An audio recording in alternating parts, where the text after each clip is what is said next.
पूज्य बाबा जी से करबद्ध निवेदन करता हूँ, हासिल हो सकते हैं। आदरणीय इस क्षेत्र से एवं रायगढ़ से आए हुए सभी गणमान्य श्रद्धालुगण, अभिभावकगण, अघोरेश्वर भगवान राम विद्या मंदिर के सहयोगी सभी शिक्षक एवं शिक्षिकागण, सामने में उपस्थित सभी छात्र छात्राएं, उपस्थित माताएं, अभी आप लोगों ने इस विद्यालय के बच्चों द्वारा जो प्रस्तुति किया गया उसे देखा। बड़ी निर्भीकता के साथ, आत्मविश्वास के साथ इन्होंने अपनी बातें रखी। यही आत्मविश्वास, मनुष्य को देखो सबके ऊपर विश्वास होता है, लेकिन अगर अपने ऊपर जब विश्वास न हो तब तक जीवन में वह आगे नहीं बढ़ पाता है। आत्मविश्वास जगाना पड़ता है। इस क्षेत्र के रहने वाले किसान, मजदूर और मध्यम वर्गीय परिवार के बच्चे इस स्कूल में शिक्षा ग्रहण करते हैं और इन बच्चों ने जिस तरह से प्रस्तुति दिया है, यह देखकर बहुत ही प्रसन्नता हो रही है कि आत्मविश्वास से भरे हुए हैं और इनमें अपार संभावनाएं हैं, अपार शक्ति है, अपार प्रतिभा है। अब इनकी प्रतिभा को उभारना यही हमारी संस्था का उद्देश्य भी है इस विद्यालय के माध्यम से। और इनकी प्रस्तुति देखकर यह महसूस होता है कि जिस उद्देश्य से विद्यालय की स्थापना की गई थी वह साकार होते जा रहा है। देखो, इस संसार में कोई भी ऐसी योग्यता नहीं है, कोई भी ऐसा पद नहीं है, कोई भी ऐसा पदार्थ नहीं है जिसे पुरुषार्थ से प्राप्त नहीं किया जा सकता है। तो मैं बच्चों को यही कहूँगा कि आप अपने परिश्रम और पुरुषार्थ से जो चाहते हैं हर कुछ प्राप्त कर सकते हैं। यहाँ परिश्रम से आदमी अपने जीवन का निर्माण करता है, परिश्रम से हर पद, हर योग्यता, हर पदार्थ को प्राप्त करता है। और पुरुषार्थी जो व्यक्ति होता है जीवन में आने वाले हर बाधाओं को दूर कर लेता है और वैसा ही व्यक्ति जीवन में इतिहास बनाता है। उसके मार्ग में गरीबी या विपरीत परिस्थितियां कोई अवरोध नहीं बन सकती हैं और सभी अवरोधों को पुरुषार्थ और प्रयत्न द्वारा दूर कर अपना आगे का मार्ग खोल लेता है। और यही हमारे देश या संसार का इतिहास भी है कि जिसने भी संघर्ष किया है वही अपने जीवन में इतिहास बनाया है। ऐसे ही लोग ऐतिहासिक पुरुष बनते हैं। इसलिए आप भी संघर्ष करने के लिए तैयार रहिए हर विपरीत परिस्थितियों में, और परिश्रम करके आप ऊंच से ऊंच स्थिति को प्राप्त कर सकते हैं। लेकिन जैसे अभी पूर्व के वक्ता लोगों ने कहा, एक बख्शी ने अपना वक्तव्य व्यक्त किया, उससे यह स्पष्ट है कि जो है इस क्षेत्र के बच्चे अपने विकास के लिए हर तरह के प्रयत्न कर रहे हैं और उनका प्रयत्न सराहनीय है। इसमें सभी शिक्षक बंधुओं का भी बहुत बड़ा योगदान है। मैं इन लोगों का भी बहुत धन्यवाद देता हूं और इन बच्चों से और कुछ आशा रखते हैं कि ये घर में भी शिक्षा के साथ साथ व्यवहार कुशलता सीखना है। स्कूल में तो आपका इतना समय बीतता है, लेकिन व्यवहारिक ज्ञान भी मनुष्य को आगे बढ़ने में, जिसको संस्कार कहते हैं, शिक्षा के साथ संस्कार भी बहुत आवश्यक होता है, तभी आप मनुष्य बन सकते हैं। सिर्फ किताबी ज्ञान से और नौकरी के लिए ज्ञान प्राप्त करने से मनुष्य का जीवन संकीर्णता में बंध जाता है। पहले जो गुरुकुल परंपरा थी भारत में, प्राचीन भारत की संस्कृति थी कि गुरुकुल में लोग पढ़ने के लिए जाते थे और उनका चहुमुखी विकास किया जाता था। हर प्रकार का प्रशिक्षण वहाँ दिया जाता था। शिक्षा के साथ उनको धनुर्विद्या का, शिल्प विद्या का और भी कृषि करने का, गौ सेवा का, इस तरह का अनेकों प्रकार का प्रशिक्षण वहाँ ज्योतिष विद्या का दिया जाता था। और बच्चे जिस तरह के जो है क्षेत्र में प्रतिभा उनकी होती थी, उस तरह की उनके प्रतिभा को उभारने का प्रयास किया जाता रहा है, जिसको आज कौशल विकास या तकनीकी शिक्षा कहकर प्रशिक्षण दिया जा रहा है। यह भारतीय संस्कृति की परंपरा रही है। हमारे इस संस्कृति में बहुत कुछ हमारे संत महात्मा महापुरुषों ने छोड़ कर रखा है। हम अगर उससे दूर नहीं हुए, उस संस्कृति रूपी माता के साथ जुड़कर अपने दिशा में आगे बढ़ते रहे, तो हम बहुत ऊंचाई तक आगे जा सकते हैं। और जो कुछ इस जीवन में बनना चाहते हैं, किसी पद को प्राप्त करना चाहते हैं, किसी प्रतिष्ठा को प्राप्त करना चाहते हैं, किसी योग्यता को प्राप्त करना चाहते हैं, वह सब कुछ प्राप्त कर सकते हैं संघर्ष के द्वारा, प्रयत्न के द्वारा। जो निरंतर प्रयत्न करता है, यह नहीं ईमानदारी से प्रयत्न करना है। ईमानदारी से प्रयत्न का मतलब क्या हुआ कि माता पिता को दिखाने के लिए सिर्फ नहीं पढ़ना है। बहुत से बच्चे होते हैं जो माता पिता को देखकर पढ़ना शुरू कर देते हैं, और जब माता पिता दूर होते हैं तो पढ़ना बंद कर देते हैं। इससे नहीं, आप अपने भविष्य के निर्माण के लिए अध्ययन कर रहे हैं, पढ़ रहे हैं, यह सोचकर पढ़ना है। कम ईमानदारी से प्रयत्न करेंगे, पढ़ेंगे, 7 घंटा 8 घंटा मेरी पढ़ाई होगी तो हम जीवन में बहुत आगे बढ़ सकते हैं, मेरा भविष्य उज्जवल होगा, मैं ऊंचे पद को प्राप्त कर सकता हूं। और सिर्फ धन कमाने के लिए नहीं, अपने देश के लिए भी इंजीनियर बनकर, डॉक्टर बनकर, वैज्ञानिक बनकर सिर्फ अपना परिवार चलाना है, यहीं तक हमारा जीवन नहीं है, बल्कि हम देश के लिए भी कुछ कर सकें, देश के प्रगति में भी हम अपना योगदान कर सकें। यह हमारी सोच होना चाहिए, आपकी सोच होना चाहिए। और इसके लिए आपको जो है परिश्रम के लिए तैयार रहना है, अध्ययन के लिए तैयार रहना है, और व्यवहारिक ज्ञान सीखते रहना है। माता पिता की बातों को अनदेखा नहीं करना चाहिए। आज बच्चे बहुत ऐसे हैं जिनका शिकायत आता है कि अपने माता पिता की बातों को अनदेखा करते हैं, वे उनसे नाराज़ रहते हैं, वे सोचते हैं कि मेरी माता मेरे पिता मुझे खेलने में बाधा डालते हैं, जबकि आपके माता पिता इस संसार में सबसे बड़े शुभचिंतक होते हैं। आप ही के नहीं, सभी लोगों के माता पिता शुभचिंतक होते हैं। जब कोई बच्चा गलत करता है, ज़्यादा मोबाइल चलाता है, ज़्यादा टीवी देखता है, ज़्यादा खेलने में अपना समय नष्ट करता है, तो वे लोग हमें याद दिलाते हैं कि तुम पढ़ो, अपना होमवर्क करो, स्कूल से जो ज्ञान मिला है उसका अभ्यास करो, यह कहते हैं। यह याद दिलाना उनका जो है कर्तव्य बनता है। चाहते हैं कि हमारा बच्चा बहुत ऊंचाई को प्राप्त करे। हृदय प्रीत मुख वचन कठोरा कहा गया है। हृदय में अपार प्रेम है बच्चों के प्रति किसी माता पिता के मन में, लेकिन कभी कभी उनको कठोर वचन बोलना पड़ता है ताकि हमारे बच्चा गलत रास्ते से अलग होकर सही दिशा में चलना शुरू कर दे। तो इसलिए माता पिता हमारे सबसे बड़े हितैषी होते हैं। हमको उनकी बातों को ध्यान देना चाहिए और गंभीरता से सोचना चाहिए कि माँ आपके लिए खाना बनाती है, आपका कपड़ा साफ करती है, आपका हर प्रकार का व्यवस्था देती है, तो उसे आपको बोलने का अधिकार होता है कि हम गलत दिशा में जाएं तो वे हमें रोक सकें। इसलिए और आज ऐसे भी समाज में हम देखते हैं कि माता पिता का उपेक्षा हो रहा है, जबकि हम लोग जिस भी देवता को अपना आदर्श मानते हैं और उनकी हम पूजा करते हैं, वे भी हमें क्या शिक्षा देते हैं। आप जिसकी उपासना करते हैं उसकी जो है क्या शिक्षा है, क्या गुण है, क्या धर्म है, क्या आदर्श है, क्या उनका आचरण है, उसे भी जीवन में स्वीकार करना चाहिए। बहुत से लोग कहते हैं कि मैं पूजा करता हूँ, धूप दीप करता हूँ, मंत्र जपता हूँ, लेकिन मेरा कार्य पूर्ण नहीं हुआ। क्यों नहीं पूर्ण हुआ? क्योंकि आप जिसे मानते हैं, जिस देवता की उपासना करते हैं, पूजा करते हैं, उनके आदर्श को भी जीवन में उतारना है, उनके शिक्षा को भी जीवन में उतारना है। भगवान रामचंद्र जी हैं, देखिए उनके जीवन में क्या राजा बनना था, उनको वनवास जाने की बात आ गई।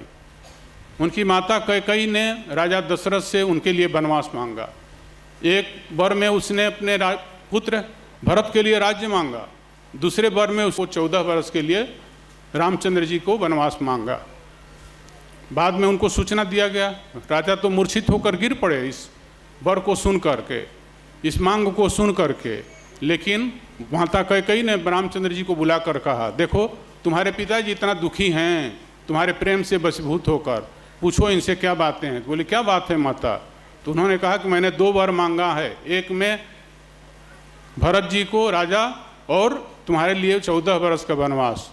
वे बहुत प्रसन्न हो गए, बोले ये तो बहुत अच्छी बात है, जो कुछ भी आपने हमारे लिए दिया है, मेरी माँ हैं आप, हमारे अच्छे ही के लिए होगा, मैं इसमें बिल्कुल संतुष्ट हूँ। प्रसन्न हो गए और अपने पिता को समझाने लगे कि पिताजी आप हृदय से आशीर्वाद दीजिए, मैं इस कार्य को पूर्ण करने जा रहा हूँ, आप आदेश दीजिए। तो यह पुत्र होता है। वह पुत्र जो है पिता की बात मानकर, माता की बात मानकर जंगल जाने को तैयार हैं, और आप उन्हीं जो है देवता की उपासना करते हैं, उनको धूप दीप करते हैं। और आज क्या उस तरह की स्थिति है, कहते हैं कि चार पदार्थ करतल ताके प्रिय मातु पितु प्राण सम जाके। जिसका माता पिता प्राण के समान प्रिय हों, भगवान कहते हैं कि भाई वो जो है चारों पदार्थ, चार पदार्थ कौन होता है? अर्थ, धर्म, काम, मोक्ष, सब उसके मुट्ठी में हो जाता है। उसको कोई और प्रयास करने की जरूरत नहीं होता है। माता पिता के प्रति आदर की भाव हो, प्राण के समान अपना प्रिय समझे, उनके हर आदेशों को पालन करे, शिरोधार्य करे मुस्कुराते हुए, तो उसको चारों पदार्थ मुट्ठी में हस्तगत हो जाता है, उसके अनुकूल हो जाता है, सारी सिद्धियां उसको हस्तगत हो जाती हैं। यह समझिए। तो कौन कह रहा है? भगवान श्री रामचंद्र जी कहते हैं। तो उस हम देवता की उपासना करते हैं तो इन गुणों को भी हमें अपनाना होगा। और आपके माता पिता अगर भाई भाई है, अगर किसी को 5,000 रुपया ज़्यादा दे दिए तो आप उनसे दुखी हो जाते हैं, नाराज हो जाते हैं और उनसे बात करना ही छोड़ देते हैं। सेवा करने की तो बात ही अलग है। तो कैसे आप भगवान की पूजा करके कैसे आप सफलता प्राप्त कर सकते हैं? कैसे आप अपना उस कार्य में सिद्धि प्राप्त कर सकते हैं? तो हमें इन सब गुणों को, जिसकी हम उपासना करते हैं, अगर हम किसी संत से जुड़े हैं, किसी संस्था से जुड़े हैं, तो उस संस्था का उद्देश्य क्या है, उस संत का उपदेश क्या है, उस संत का आचरण और चरित्र क्या है, वह हमसे क्या बनने की आशा रखता है, वह हमें बनने की कोशिश करना चाहिए। तब वह अपने आप में उपासना है। फिर धूप दीप करना तो बाकी ही रह जाएगा और आपका पूर्ण हो जाता है कार्य। तो हमें इन सब चीज़ों में ध्यान देना है। सिर्फ आने और जाने से, धूप धुआ करने से, दीप करने से सब कार्य नहीं बनता है बंधु। हमें उसके शिक्षा और उसके उपदेश को आत्मसात करना है, तो अवश्य ही आपको जीवन में सफलता मिलेगा। तो आपसे आशा यही है कि आप मनुष्य बनना है। आपको मनुष्य कैसे बने? आदर और सम्मान देकर। सभी बूढ़े बुजुर्गों को उनका अनदेखा नहीं करना है। देखिए, वो कोई 60 बरस 65 बरस के हैं, आकर इस संसार में अपना जीवन जी चुके हैं। 60-65 बरस का उनके पास अनुभव है। वो अपने अनुभव और अनुभूति हमें बताते हैं, तो हमें सुनना चाहिए, हमें उससे सीख लेना चाहिए। जो कुछ हमारे योग्य हो उसको हमें स्वीकार भी करना चाहिए। तो इस तरह से माता पिता के प्रति हमारा आदर का भाव होना चाहिए, उनका अनदेखा नहीं होना चाहिए, उनका सेवा होना चाहिए। तो भगवान रामचंद्र जी को आप आसानी से प्रसन्न कर सकते हैं और उनसे मनमाना वर प्राप्त कर सकते हैं। वो तो कहते हैं कि चारों पदार्थ तुम्हारे मुट्ठी में स्वयं हो जाएगा, तुम करके देखो। तो हम बच्चों और बुजुर्गों और जो कुछ भी अभिभावक गण या श्रद्धालु गण उपस्थित हैं, सभी के लिए मैं कह रहा हूँ कि हमारे मन में आदर की भाव होना चाहिए, और तभी हमारा वह तपस्या, तभी हमारा वह कार्य जिसमें हम अपना जो है सफलता प्राप्त करना चाहते हैं, सिद्ध होता है। मनुष्य हर प्रकार के होते हैं। मनुष्य अपने जीवन में जो है बहुत से कार्य भी करते हैं, फिर भी उनको सफलता नहीं मिलती है। बहुत से ऐसे होते हैं जो थोड़े से प्रयास करके भी सफलता को प्राप्त कर लेते हैं। तो चरित्र जो है मनुष्य के अंदर में सफलता का बहुत बड़ा साधन होता है।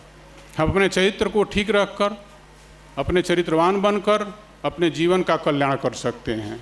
और चरित्र का निर्माण कैसे होता है? संस्कार से। संस्कार के समूह को ही चरित्र कहा जाता है। संस्कार हमारा कैसे बनता है? हमारे कर्म से। हम पवित्र कर्म करें, क्योंकि कहा गया है संसार में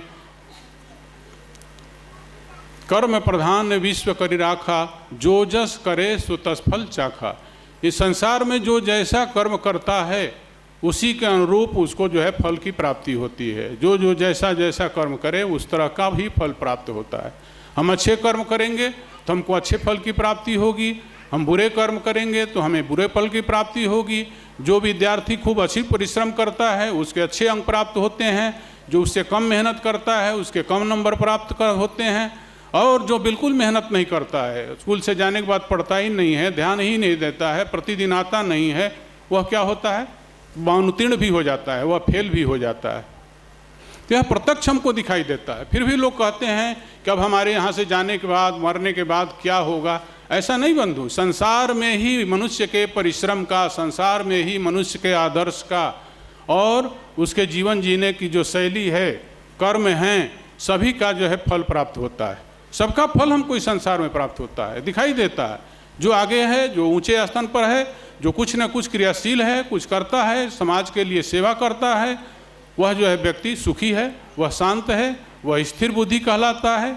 और नहीं तो चंचलता मनुष्य को घेरे रहता है। चंचल चित्त भटक दिन राति, चंचलता जो है हमारे चित्त में भटकाव पैदा करता है और हम कभी भी शांति और शीतलता की अनुभूति नहीं कर पाते हैं।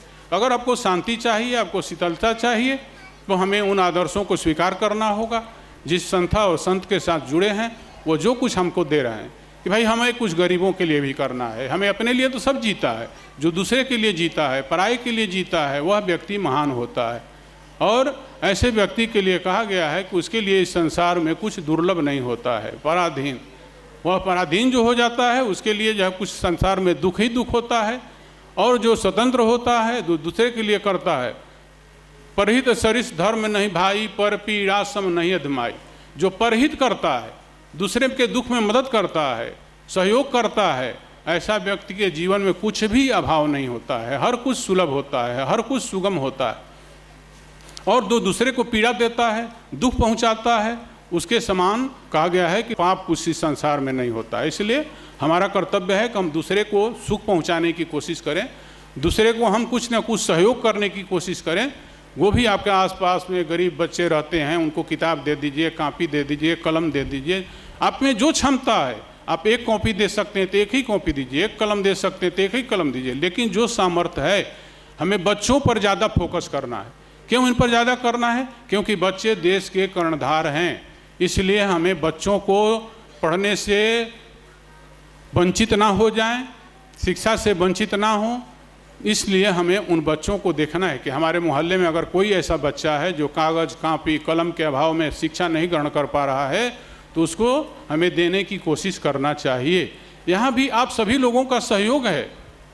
जितने लोग भी अभी उपस्थित हैं और जितने नहीं भी उपस्थित हैं, किसी कार्यभर इस कार्यक्रम में नहीं आए हैं, उन सभी लोगों के सहयोग से यहाँ के सारे कार्यक्रम संचालित होते हैं। जैसा व्यवस्थापक जी ने कहा, यह जन सहयोग से सारा संचालित है। और आपके सहयोग से ही यह विद्यालय भी चलता है। विद्यालय बच्चों से नहीं चलता है और न बच्चे लोगों से उस तरह की कोई फीस यहाँ पर लिया जाता है। इसमें भी बहुत से बच्चे निःशुल्क शिक्षा ग्रहण करते हैं, उनको गणवेश भी दिया जाता है, अच्छा गुणवत्तापूर्ण शिक्षा देने की कोशिश की जाती है। लेकिन यह सभी जुड़े हुए आप लोगों के सहयोग से विद्यालय चलता है। आप जो सहयोग देते हैं उसमें सदस्यता शुल्क के रूप में देते हैं, अवदान के रूप में देते हैं, वह सब कुछ इसमें जो है लगाया जाता है, तब इस स्कूल की पूर्ति होती है। वहाँ स्कूल स्वावलंबी नहीं है, आपके सहयोग से वह चलता है। तो इस रूप में भी आपका जो सहयोग मिल रहा है, यह एक तरह से राष्ट्र निर्माण में योगदान है। इन बच्चों को शिक्षा में जो मिल रहा है वह राष्ट्र के निर्माण में आपका योगदान है। जो परिश्रम से प्राप्त करते हैं आप धन, उसमें से जो बचा कर देते हैं। इसीलिए संस्था द्वारा बहुत से कार्यक्रम चलाए जाते हैं जो समाज में व्याप्त कुरीतियाँ हैं, आडंबर हैं, जिनके चलते समाज को आर्थिक बोझ का सामना करना पड़ता है अनावश्यक। सबसे ज़्यादा उसमें कौन दो हैं? एक विवाह, दूसरा अंतिम संस्कार। विवाह में जो अनर्गल धन क्या होता है? खर्च होता है, अपव्यय होता है, दिखावे के लिए होता है, जिसकी आवश्यकता नहीं है। उस धन को हम बचा कर के भी चाहें किसी गरीब बच्चे की कन्या की शादी में लगा सकते हैं, उसके और किसी तरह के जो है विकास में हम लगा सकते हैं। आप अपने बाल बच्चों के नाम के विकास पर लगाइए, लेकिन दिखावे के लिए जो खर्च करते हैं शादी में, वह अनावश्यक है, उसकी आवश्यकता नहीं है। उस उपार्जित परिश्रम से उपार्जित धन को आप दूसरे की सेवा में लगाकर पुण्य की प्राप्ति कर सकते हैं और अपना एक इतिहास बना सकते हैं और अपने आने वाली पीढ़ी को एक प्रेरणा दे सकते हैं। लेकिन उसे न करके आप अगर व्यय करते हैं तो आपका धन का निरर्थक बर्बादी ही माना जाएगा। इसी तरह से अंतिम संस्कार में भी मैं देखता हूँ कि उतनी आवश्यकता नहीं है जितना मनुष्य धन खर्च करता है। वह सोचता है कि हमारे पिता के जाने के बाद इतना मैं दान कर दूंगा, इतना खर्च कर दूंगा, इतना जो है यह कर दूंगा, तो फिर हमारे पिताजी को जो है बहुत कुछ सुख मिल जाएगा। ऐसा नहीं बंधु। अभी मैंने कहा कि संसार में जो जैसा कर्म करता है उसी के अनुरूप उसको फल की प्राप्ति होती है। जो जीवन भर अच्छा कार्य किया है, अच्छे लोगों का सहयोग किया है, हर तरह से संरक्षण किया है, किसी के बुरा नहीं किया है, सत्कर्म किया है, उसको मुक्त होने के लिए उसकी आने वाली पीढ़ी उसको खर्च करके और उसको मदद करे, इसकी उसकी आवश्यकता नहीं है। वह कर्मानुसार मुक्ति प्राप्त कर लेता है। तो अपने कर्म से उसको सद्गति होती है। उसके जाने के बाद जो हम धन खर्च करते हैं, जो अपव्यय करते हैं, वह जो है उसके मार्ग में किसी प्रकार का सहयोगी नहीं होता है। वह सिर्फ हमारे भाई हम उसके आने वाली औलाद हैं तो हमारा क्या कर्तव्य है उतना अवश्य करना चाहिए, उतना करना हमारा कर्तव्य बनता है, क्योंकि हम उनके माध्यम से आए हैं, हम उसके प्रति श्रद्धा अर्पित करते हैं। लेकिन फिजूल खर्ची नहीं करना है। कितना जो है आप सोचेंगे कि हम ये गाय दान दे देंगे, ये जो है हाथी दान दे देंगे, घोड़ा दान दे देंगे, पैसा दान दे देंगे तो हमारे पिताजी को मिलेगा, हम छाता और कंबल दे देंगे तो हमारे पिताजी को मिलेगा, यह आवश्यक नहीं है। कैसा होता है यह आत्मसंतुष्टि के लिए आप कीजिए, लेकिन जितना धन है उतना में कीजिए। आप कर्ज लेकर यह काम मत कीजिए और ना कर्ज में डूबिए, लेकिन उसके प्रति उस पैसा को भी आप बचाइए और अपने जो है बच्चों के शिक्षा में, संस्कार में, उनके विकास में, आगे बढ़ने में, या अपने पड़ोसी गरीब बच्चे के विकास में उसमें लगाइए। वह ज़्यादा कल्याणकारी होगा, आपका धन का सही सदुपयोग समझा जाएगा। तो हमारे संस्था द्वारा विभिन्न तरह के और भी कार्यक्रम किए जाते हैं। नेत्र का पहले जो है ऑपरेशन मोतियाबिंद निवारण शिविर चलता था, वह बंद हुआ, तो उसके जगह में दिव्यांग शिविर का आयोजन किया जाता रहा है। पिछले कोरोना काल से बंद है, लेकिन इस वर्ष से उसके भी शुरुआत होगा। और उसके जगह में जिगना में, जैसा कि व्यवस्थापक जी ने कहा, नेत्र परीक्षण शिविर, माने वहाँ पर नेत्र का परीक्षण किया जाता है। और इस आश्रम में भी नेत्र से संबंधित परीक्षण के लिए सर्व सुविधा युक्त मशीन लगाया जा चुका है। यहाँ से भी एक आध हफ्ते में संभवतः प्रारंभ हो जाएगा, जिसमें क्या होगा, रोगियों का नेत्र परीक्षण होगा। जिसको देखने में परेशानी जाती हो या आँख से संबंधित कोई समस्या हो तो उसको परीक्षण किया जाएगा। जिसको चश्मे की ज़रूरत हो उसे चश्मा निःशुल्क प्रदान किया जाएगा। जिसके आँखों में और कुछ दिक्कत होगा, डॉक्टर लोग उसको देखेंगे और उसको ड्रॉप दवाई जो कुछ भी होगा वह भी दिया जाएगा। जो उसमें मोतियाबिंद वाला रोगी निकलेगा उसको जो है ऑपरेशन कराया जाएगा। जो कि आसपास के गरीब लोग हैं, जो किसी अस्पताल में जाकर अपना ऑपरेशन नहीं करा सकते हैं, उन रोगियों की संस्था निःशुल्क ऑपरेशन कराएगी। एक सप्ताह के बाद ये भी एक कार्यक्रम प्रारंभ होने वाला है। तो इस तरह से स्वास्थ्य की दिशा में भी बहुत से कार्य इस संस्था द्वारा किए जाते हैं। यह सब आप लोगों के सहयोग से होता है। वह भी सहयोग आपके लिए जो है बहुत कल्याणकारी होगा कि आप अपना जो है 2-2, 4-4 पैसा बचाकर जो इस संस्था को देते हैं वह सही जगह पर सदुपयोग करता है। अब इस संस्था का अध्यक्ष होने के नाते मैं आप लोगों को विश्वास दिलाता हूं कि आपका जो भी धन आप देते हैं उसे किसी भी गलत दिशा में व्यय न करके सही दिशा में हम लोग एक एक पैसा का उपयोग करते हैं, ताकि एक एक पैसा परहित में जाए, दूसरे के दुखी आदमी को दुख से बाहर निकलने में जाए, इस क्षेत्र के विकास में, आने वाली पीढ़ी के विकास में जाए। यही कारण है कि विश्वास अर्जित करते हुए आज इतना जनसंख्या उपस्थित होता है। और इस तरह से यह संस्था अनेकों प्रकार के कार्यक्रम करती है और इसमें आप लोगों का योगदान सराहनीय है। तो जो बच्चों के द्वारा अपने कार्यक्रम देखा, यहाँ से चलने वाले प्रोग्राम का अपने आंकड़ा सुना, यह मनुष्य जीवन को अपने कल्याण करने के लिए बहुत आवश्यक सूत्र होता है कि हम अपने जीवन का कल्याण कैसे करें। हम जीवन के कल्याण करने के लिए परोपकार का कार्य करें, अपना सत्कर्म करें, अच्छे विचार रखें, अच्छे सोच रखें और अच्छी दिशा में अच्छे संगति से। बच्चों को भी मैं कहूँगा कि संगति से भी हमें बचना है। आप अच्छे लोगों की संगति में रहोगे तो अच्छा गुण ग्रहण करोगे। संगत से गुण होता है, संगत से गुण जात। अच्छी संगति रखिए, 2-4 बच्चों की संगति कीजिए जो कि पढ़ने में तेज हों, ताकि आपके मन में भटकाव ना हो। जिसके जितना ही मित्र होते हैं उतना ही जगह मन भटकना चाहता है, जिसके जितने कम मित्र होते हैं उतना कम जगह मन भटकता है। इसलिए हमें मित्र कम बनाना चाहिए, लेकिन सोच समझकर बनाना चाहिए। जो सदाचारी हो, शीलवान हो, जो शील का पालन करता है, शालीनता का पालन करता है, सत्य के पथ पर चलता है, सत्य बोलता है, यही तो तपस्या है। अग्रेश्वर महाप्रभु कहते हैं कि शील शालीनता के पालन को तपस्या कहते हैं। जिस तप के सामने देवता लोग झुक जाते हैं, आपको देवता को खोजना नहीं है, और इस तप के सामने देवता लोग आपसे जो है सामने प्रकट होते हैं, आपसे बाध्य हो जाते हैं। ऐसा आप लोगों ने इतिहासों में पढ़ा है। और आध्यात्मिक ग्रंथों में देखा है। असुर लोगों ने भी तपस्या किया तो उसके सामने भी वे प्रकट होकर कहते हैं कि भाई मांग लो जो मांगना है, तुम अपने मनवांछित वर जो है मांग लो। तो आपके सामने भी वह देवता आपसे मनवांछित फल देने के लिए बाध्य होंगे। उनके पीछे भले आप न जाएं, लेकिन आपका तपस्या आपको फल की प्राप्ति कराता है। तो इसलिए हमें शीलवान होना चाहिए और वैसे ही शीलवान लोगों के साथ हमारी दोस्ती होना चाहिए। हम जिस दिशा में आगे जाना चाहते हैं वैसे ही लोगों के साथ उठना बैठना चाहिए, ताकि हमारे मार्ग में किसी प्रकार का कोई अवरोध ना आए और हम अपने गंतव्य तक सही समय से सही दिशा में चलते हुए पहुंच सकें। तो बस ज़्यादा न कहते हुए यहीं पर मैं आप लोगों को वाणी को विराम देता हूं। आप लोगों में बैठे हुए भगवान को भगवती को प्रणाम करता हूं। जय माँ, जय गुरुदेव।